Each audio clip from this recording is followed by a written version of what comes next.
people. Take Facebook, for example. We get to connect with long-lost friends, keep up with whatever our relatives are doing or whatever nonsense they're posting. And it seems good. It seems like a good connection. But it's also kind of a superficial connection, if we're being honest. Truthfully, our phones can become more of a distraction to real human contact rather than a tool for connection. Sure, people meet online every day, they catch up with long-lost friends, but what about the people that are sitting right in the room with us while we're on our phones? Have you ever realized that you were talking to someone and they weren't listening to you? This happens to us sometimes. The same thing happens to me every time I get on an airplane, because I kind of get those headphones in, just get in my jam when I'm on a plane. You know, I realize when I've got my headphones in that someone's talking to me. It gets really awkward, so you kind of slowly remove them.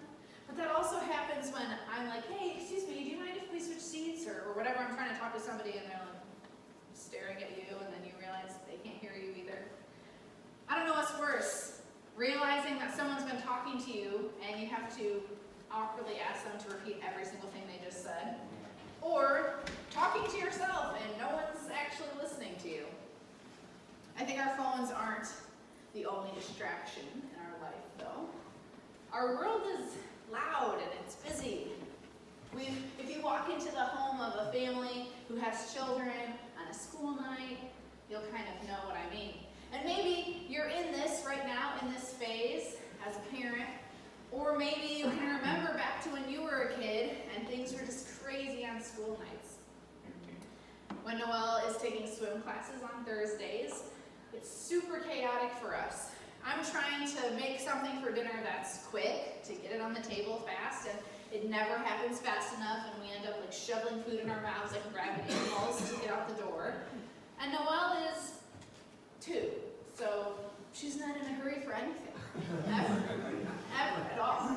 She's just kind of lollygagging, dragging things around, and Petey's always at the high chair, whining for food like we haven't fed him in months, and just being annoying.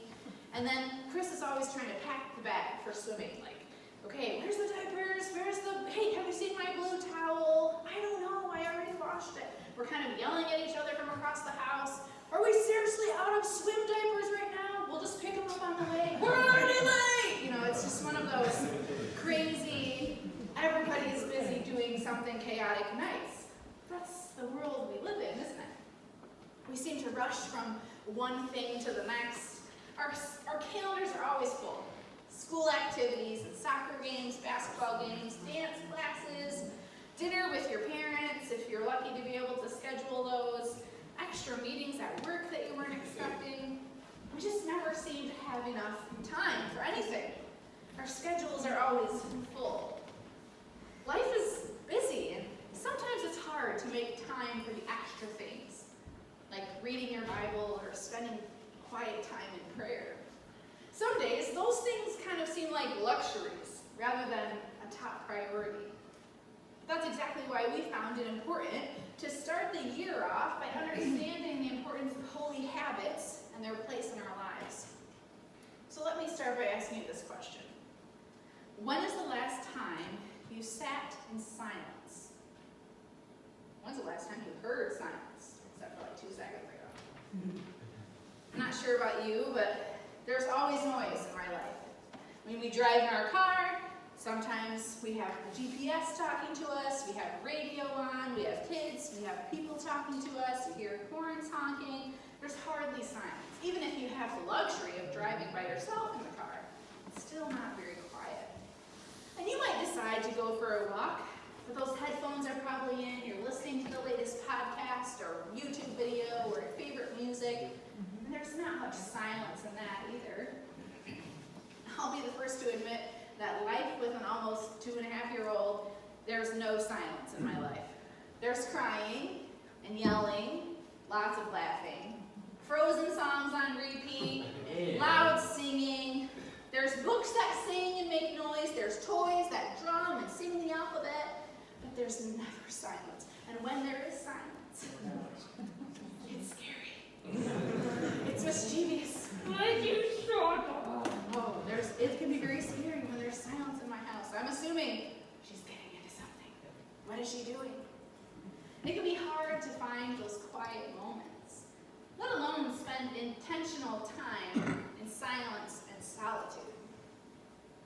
I have to say that because I understand.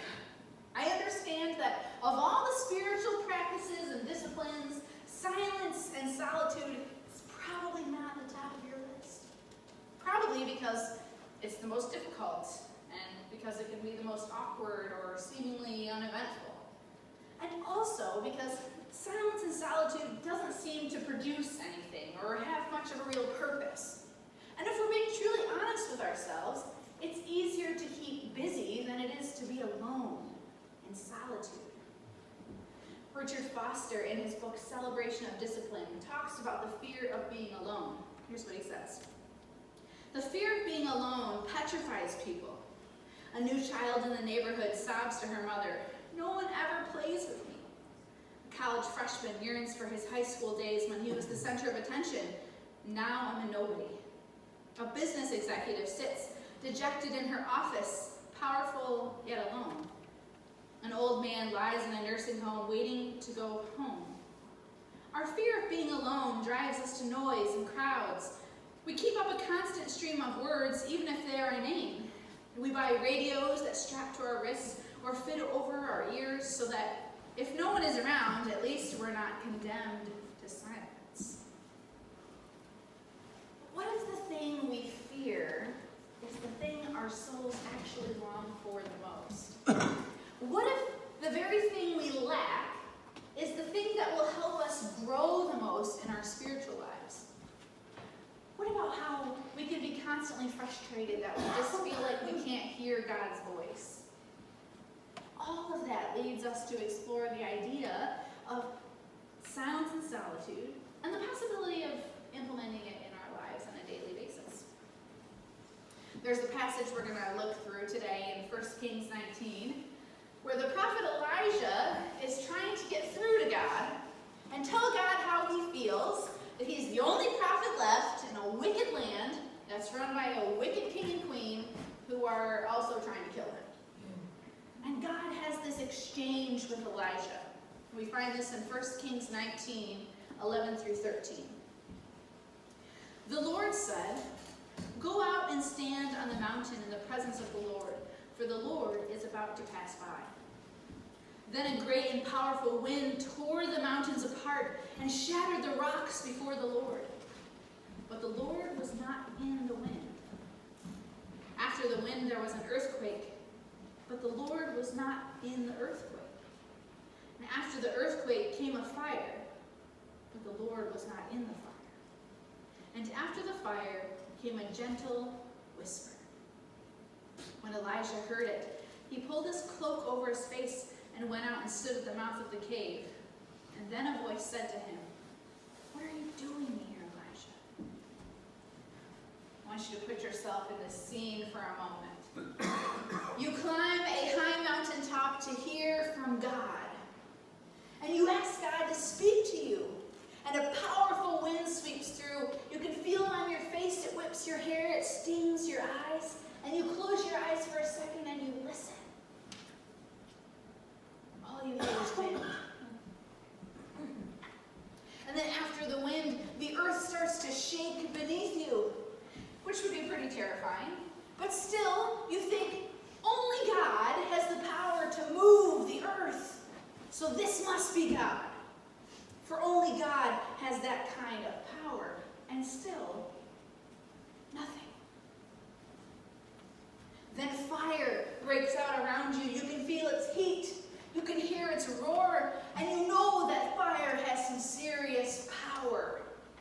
After all, God has used fire to speak to people before. Moses walked by a bush and it had fire on it, but it wasn't burning up. So surely God is in the fire. And yet, after the fire, all you hear is silence. Silence. There you are, waiting for the next cataclysmic event, the next mighty display of God's power and his might. And there's only silence. And in the silence, you hear a very still, small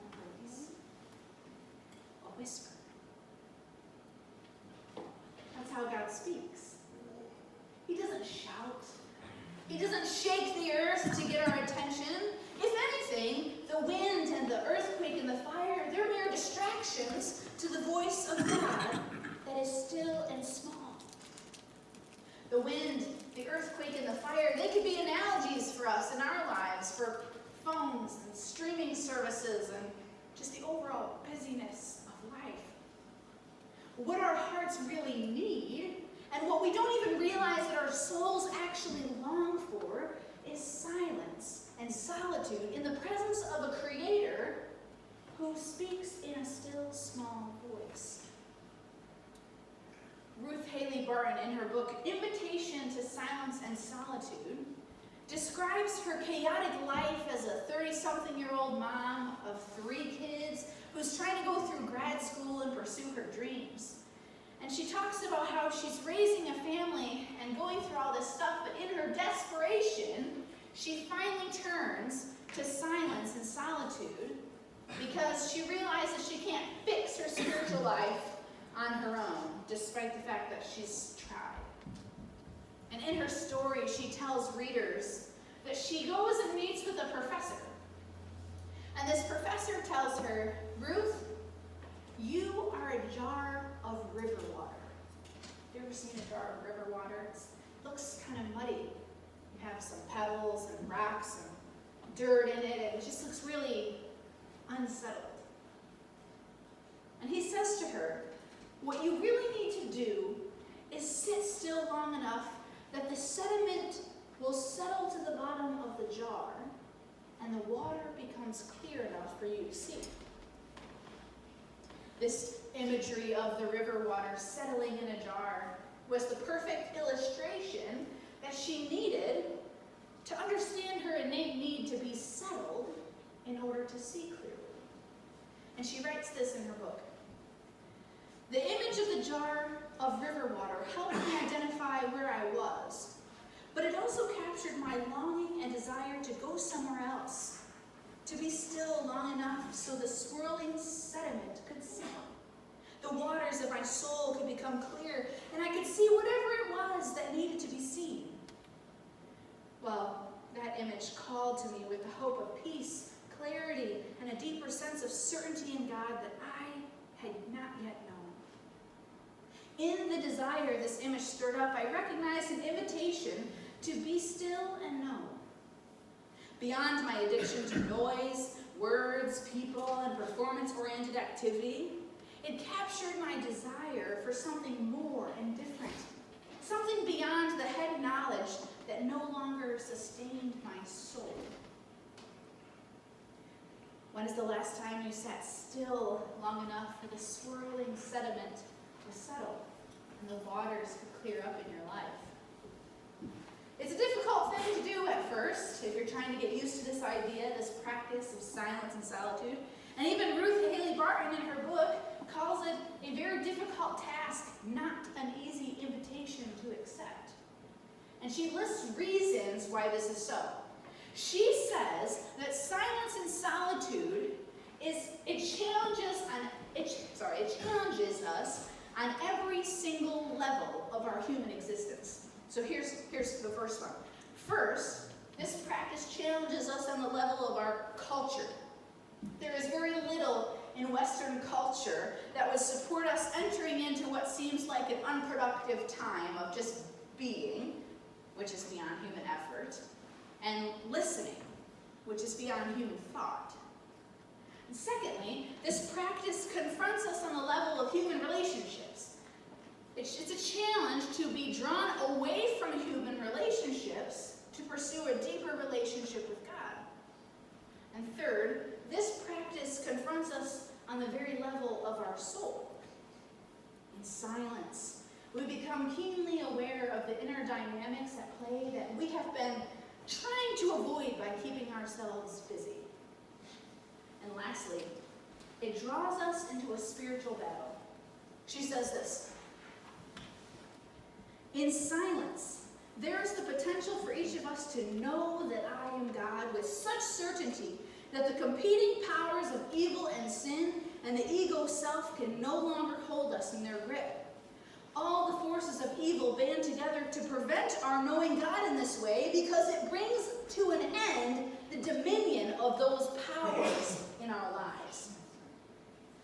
Each of these four things certainly bring a challenge to who we are as human beings, but I think the key is in the fourth point, that evil power loses its grip on our lives and has no power over us through knowing God. That's the real key, right? That's the real entire point to Silence and Solitude. It's the reason why we think it's such an important spiritual practice. It's so important, in fact, that Jesus himself gives us countless examples of his need for solitude through his entire ministry. In fact, right after he's baptized in the Jordan River by John the Baptist, as soon as he officially enters his ministry, he withdraws from everyone for 40 days of fasting. Over these 40 days, he faces cold at night and heat during the day, starvation and dehydration, as he tries to concentrate his entire will, mind, heart, and body on the will of the Father. And the worst thing of all is that, as you may have known, he's tempted by the devil in the desert. And he's tempted not just once, but 3 times. And in the end, Jesus resists the temptation. He resists the easy way out that the devil offers him, which seems very intriguing. And when he resists the devil flees from him. So it's true then, what Ruth Haley Barton writes, that solitude brings an end to the dominion of those evil powers at work in our lives. In solitude, we hear the voice of God. And when we hear the voice of God, we know God. And when we know God, the devil flees. Amen? And Jesus didn't stop in those first 40 days, which is kind of shows you the importance of solitude in itself, because after all, Jesus waited 30 years to start his ministry. I mean, if it was me, I'd be, all prayed up, fired up, ready to go on day 1. I wouldn't take a 40-day journey, personally. But it just goes to show you how important silence and solitude truly is. That this is the thing he chooses to do the day he starts his ministry. He withdraws. And then he continues this pattern all the way up into the very end of his ministry. Here's some examples. Luke 6:12. Before he chose the 12 disciples, he spends the entire night alone in the desert hills. Matthew 14:13. When he receives the news of John the Baptist's death, he withdrew from there on a boat to a place apart. Matthew 14:23. After the miraculous feeding of the 5,000, Jesus went up to the hills by himself. Luke 5:16. Following the healing of a leper, Jesus withdrew to the wilderness and prayed. Matthew 17. With 3 disciples, he sought out the silence of a lonely mountain as a stage for the transfiguration. And the famous place of solitude, Matthew 26. As he prepared for his highest and most holy work, Jesus sought the solitude of a garden named Gethsemane. These are just a few of the many, many, many examples that we can find in the Gospels where Jesus sought solitude. Here's the kicker, though. If silence and solitude was so important for Jesus, it should show us how important it is in our lives as well. Jesus had a connection to the Father that none of us will ever have. He was the Son of God. He was both fully God and fully man. He was a part of the person of the Trinity. And yet, he knew and understood that when he was in silence and solitude, the powers of evil would flee, and he would receive a connection to the Father that he could not get any other way. It wasn't because he was some type of introverted loner that he was always going off to be by himself, but because he knew that the evil forces that were at work trying to stop him from doing his kingdom work, that they would be expelled when he connected with the Father. There is more power in solitude than we will ever realize. And only by being willing to be quiet in our very souls will we understand our innate need to hear the still small voice of God. Silence and solitude lead us to intimacy with God that our souls truly long for. But how do we do that, honestly, really, practically? How do we leave these chaotic, busy lives with the hope of becoming this serene place of solitude with God, where our souls can be settled and we can see Him more clearly? Well, we're going to talk about putting that into practice in our lives. But it's important, if you're going into something like this, to set yourself up for success. Go into it with an open mind. Resist the urge to judge your first experience by saying, I didn't really get anything out of it.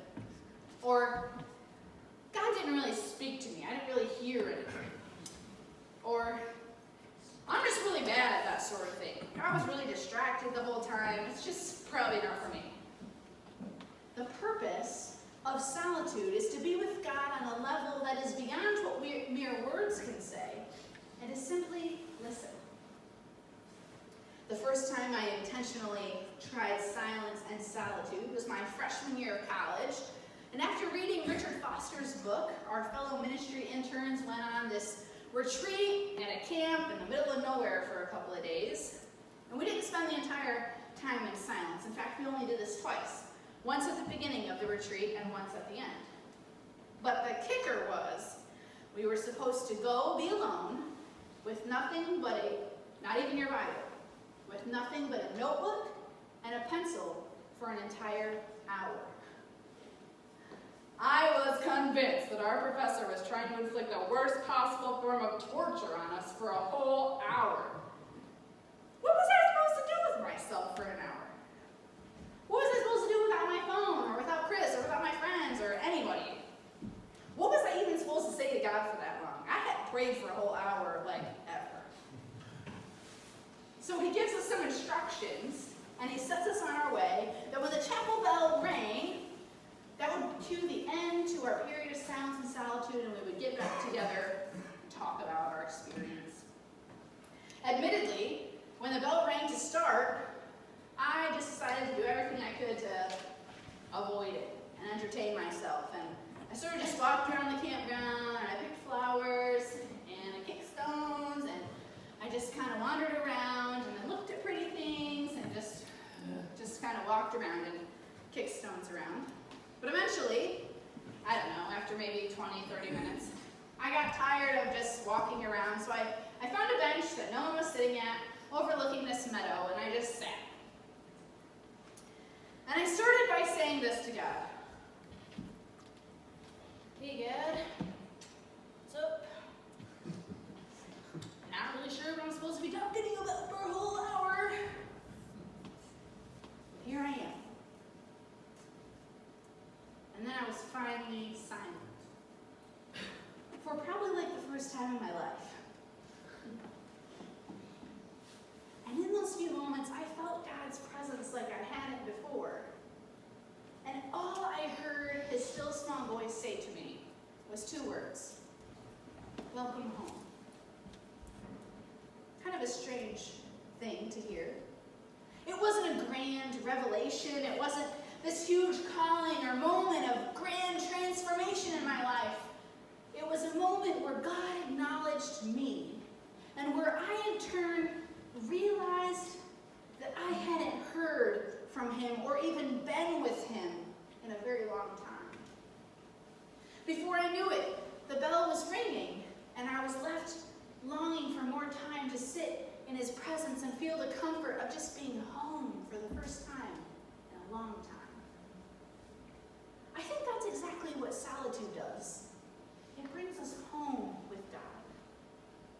At first it feels awkward or strange, like we're some sort of meditating monk in a monastery somewhere. But then when those awkward feelings are set aside and we sit and we listen, we can finally hear God's still small voice. And for once in our lives, we realize that silence is where we're actually at home with God. Henry Nouwen once said, "Without solitude, it is virtually impossible to live a spiritual life. We do not take the spiritual life seriously if we do not set aside some time to be with God and to just listen to him. So we're going to get practical on how to do this morning. Ruth Haley Barton gives 6 ways to practice solitude and silence, and you'll find that in a handout in your bulletin. I invite you to follow along, fill in the blanks, so when you get home you'll kind of remember some practical ways to enter into a time of silence and solitude. First, she says, identify your sacred space and time. Identify your sacred space and time. This would preferably be a spot in your home, maybe outside, but that kind of limits you, on days like today when it's very cold. If you find a spot in your home, make it a place where you can sit and be quiet and be in a receptive state. Feel free to experiment with times, places that work for you. And once you've identified your sacred space, you might want to tell the people you live with that that's my chair, my special chair, my sacred space. So that when they see you sitting there, they don't come up and interrupt you in your sacred time. Next, she says, begin with a modest goal, especially if silence is a new practice for you. 10, 15, or 20 minutes spent alone and in silence is more realistic, and it depends on factors like your pace of life, your reliance on activity and noise. The amount of time is not nearly as important as the regularity of the practice. Third, she says, settle into a comfortable yet alert physical position. One of the rules on our retreat during our hour of solitude was that we were not allowed to go back to our dorms and lay down. Because that's what every college student wants. Sweet, an hour, nap time, right? We weren't allowed to do that. You had to find a place to sit, to be upright, to be alert. So don't go lay down somewhere on your couch or in your bed and you'll fall asleep, I promise. Maybe find an upright chair where you can put both feet on the ground and just make your hands find a comfortable place in your lap. And fourth, ask God to give you a simple prayer that expresses your openness and desire for God. Notice what I prayed at my first retreat. Here I am. That's one of the ones that I like to use a lot. Another suggestion that she has is, come Lord Jesus. Or even just the word help. You can kind of describe your need for God in those moments. It's best if the prayer is not super long, if it's something short that you can repeatedly say as you're breathing. And then when distractions come, when 5 trucks and sirens go down your street and you're like, squirrel, squirrel, and you're getting distracted, you can kind of say your phrase, come Lord Jesus. Here I am. Just refocus on what you're doing. And then fifth, close your time in silence with a prayer of gratitude for God's presence with you, or pray the Lord's Prayer. And lastly, resist the urge to judge yourself or your experiences in silence. The purpose of time spent alone with God is just to listen, and whatever state you're in, just trust that whatever your time in silence was like, it was what it needed to be. Before you walked into this service, I'm sure you weren't really aware of your soul's need for silence and solitude, or its benefits on your spiritual life, and the connection with God that silence provides. And that's okay. Because every part of your human existence fights against silence, fights against solitude. And yet, it is exactly what we need most. Silence and solitude leads us to the intimacy with God that our souls truly long for.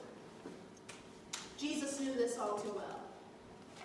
Jesus knew that only by being in solitude, away from the crowds, away from the disciples even, that he spent his entire life with, could he truly hear the still small voice of the Father. Richard Foster says, "Don't you feel a tug, a yearning to sink down into the silence and solitude of God? Don't you long for something more? Doesn't every breath crave a deeper, fuller exposure to his presence? It is the discipline of solitude that will open the door. You are welcome to come in and listen to God's speech in his wondrous, terrible, gentle, loving, all-embracing silence.